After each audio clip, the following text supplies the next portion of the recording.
এখন ভয়াবহ রূপ ধারণ করেছে এবং কৈলাসহর শহরের বাইরে গ্রামাঞ্চলে প্রচুর মানুষ জলমগ্ন হয়ে আছে, বাড়ি থেকে বেরোতে পারছে না।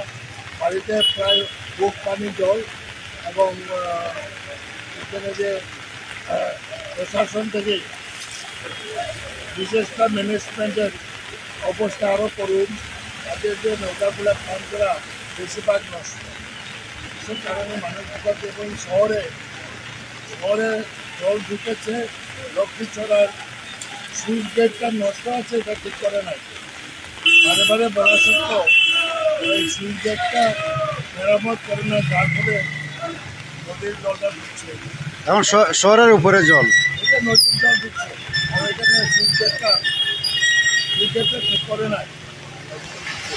প্রশাসনের তরফ থেকে কোনো সুইচ গেট আছে, 40 বছর আগে সুইচ গেট। আমি তো বারে বারে বলেছি প্রশাসনকে যে সুইচ গেটগুলো আগে ঠিক করা হোক। প্রশাসনের তরফ থেকে কোনো সতর্কতা জারি করছেন? সতর্কতা কোনো জারি করে নাই, মাইকিং করে নাই, যার কারণে মানুষ আবার জলমগ্ন হয়ে আছে, বাড়ি করে বেরোতে পারছে। নৌকাও নাই, বিশেষ করে ম্যানেজমেন্টে কিছু পাম্প করা নৌকা আর 70-90 নষ্ট। এই অবস্থায় আমরা দুশ্চিন্তায় আছি। আমরা